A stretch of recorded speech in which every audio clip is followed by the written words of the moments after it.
നമസ്കാരം. മലയാളികളെ സംബന്ധിച്ച് വിഷു കഴിഞ്ഞാൽ പിന്നെ ഏറ്റവും പ്രാധാന്യമുള്ള ഒരു ദിവസമാണ് മേടം 10 അഥവാ 10-ാം ഉദയം. പഴയകാലത്ത് നമ്മുടെ കാരണവന്മാർ വിഷുവിനോളം തന്നെ പ്രാധാന്യം ഈ ദിവസത്തിനും നൽകിയിരുന്നു. എന്തുകൊണ്ടാണ് ഈ ദിവസത്തിന് ഇത്രയധികം പ്രത്യേകത? എന്തൊക്കെയാണ് ഇതിനു പിന്നിലെ വിശ്വാസങ്ങൾ? ഇന്നത്തെ വീഡിയോയിൽ നമ്മൾ സംസാരിക്കുന്നത് മേടം 10-ാം ഉദയത്തെക്കുറിച്ചാണ്. ആദ്യം തന്നെ എന്താണ് 10-ാം ഉദയം എന്ന് നോക്കാം. ഇതിൻ്റെ അടിസ്ഥാനം കിടക്കുന്നത് ഭാരതീയ ജ്യോതിശാസ്ത്രത്തിലാണ്. മേടമാസത്തിൽ സൂര്യൻ മേടം രാശിയിലൂടെയാണ് സഞ്ചരിക്കുന്നത്. ഈ സഞ്ചാരത്തിൽ സൂര്യൻ 10 ഡിഗ്രിയിൽ എത്തുന്ന ദിവസമാണ് മേടം 10. ജ്യോതിഷപ്രകാരം ഗ്രഹങ്ങൾക്ക് ഏറ്റവും ശക്തിയുള്ള അവസ്ഥയെ ഉച്ചാവസ്ഥ എന്നാണ് പറയുക.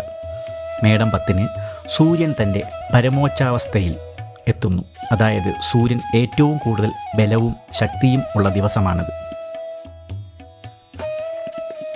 10-ാം ഉദയം പ്രധാനമായും അറിയപ്പെടുന്നത് ഒരു കാർഷിക ദിനമായാണ്. 100 മേനി വിളവ് കിട്ടാൻ ഇതിലും നല്ലൊരു ദിവസമില്ല എന്നാണ് കേരളത്തിലെ പഴമക്കാർ പറയുന്നത്. വേനൽമഴ ലഭിച്ച് മണ്ണ് കുതിർന്ന് കൃഷിക്ക് പാകമാകുന്ന സമയമാണിത്. സൂര്യൻ്റെ ഊർജം ഏറ്റവും കൂടുതൽ ഭൂമിയിൽ എത്തുന്നത് കൊണ്ട് ഈ ദിവസം എന്ത് നട്ടാലും അത് തഴച്ചു വളരുമെന്നാണ് വിശ്വാസം. പണ്ടൊക്കെ വിത്ത് വിതയ്ക്കുന്നതിന് മുൻപായി കാർഷിക ഉപകരണങ്ങൾ പൂജിച്ച് ഭൂമിദേവിയെ വണങ്ങിയിട്ടാണ് കർഷകർ ഇരുന്നത്.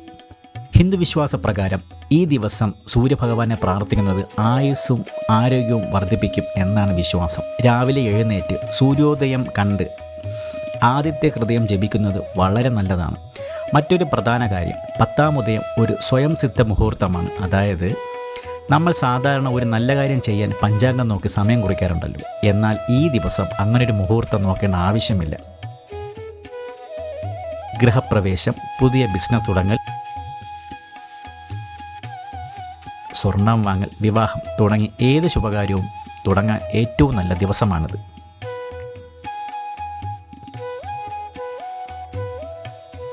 ചുരുക്കത്തിൽ പ്രകൃതിയുടെ മാറ്റങ്ങളെയും സൂര്യൻ്റെ ഊർജത്തെയും നമ്മൾ ഇരു കൈയും നീട്ടി സ്വീകരിക്കുന്ന ഒരു പുണ്യദിനമാണ് 10-ാം ഉദയം. ഈ 10-ാം ഉദയ ദിനത്തിൽ നിങ്ങൾ തുടങ്ങുന്ന എല്ലാ നല്ല കാര്യങ്ങൾക്കും വലിയ വിജയങ്ങൾ ഉണ്ടാകട്ടെ എന്ന് ആശംസിക്കുന്നു. ഈ വീഡിയോ നിങ്ങൾക്ക് ഉപകാരപ്രദമായെങ്കിൽ തീർച്ചയായും ലൈക്ക് ചെയ്യാനും മറ്റുള്ളവരിലേക്ക് ഷെയർ ചെയ്യാനും മറക്കരുത്. കൂടുതൽ അറിവുകൾക്കായി ചാനൽ സബ്സ്ക്രൈബ് ചെയ്യുക. നന്ദി, നമസ്കാരം.